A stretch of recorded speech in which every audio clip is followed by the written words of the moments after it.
Hello. Today I want to talk about epigenetic trauma. Now, what this means is scientists have discovered in the last few years that trauma can actually change your DNA and therefore affect your children and your descendants after you, especially apparently if the mother has poor nutrition during pregnancy as well. So, this started with some research into the descendants of Holocaust survivors. And they discovered that people who are descended from Holocaust survivors have much higher rates of anxiety, have much higher rates of a lot of chronic illnesses and heart disease and various other things that comes from not just the Holocaust, but generations of trauma.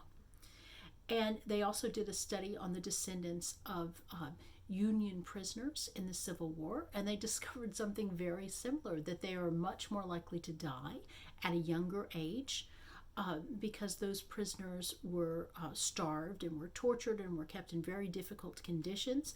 And that trauma chemically changed their DNA, and they passed it on to their children.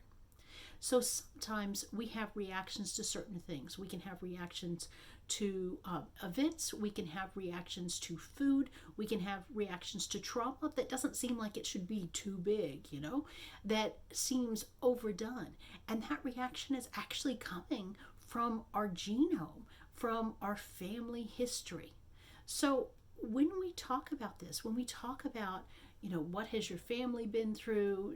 Did they survive the potato famine in Ireland? Did they survive war? Have they survived torture?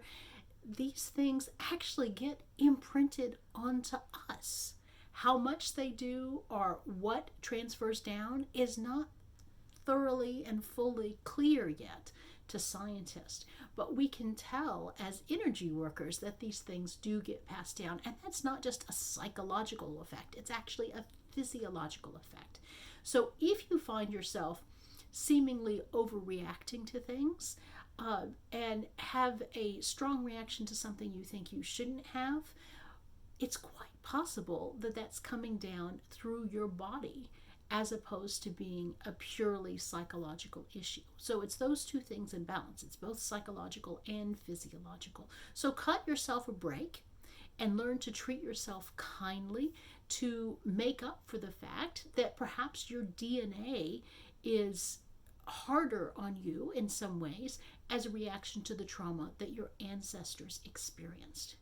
Now, one of the things that we do in Heart Meta is to try and heal some of that. I'm not saying that we can necessarily chemically change the structure of your DNA, but we can heal your body and heal generational trauma as it gets passed down. And I think that that's a very important thing to do. So if you're feeling this, and if you feel a predisposition to certain things and you would like to try and heal them, please let me know. Just reach out to me via DM and we can work together on it. Thanks so much. Bye-bye.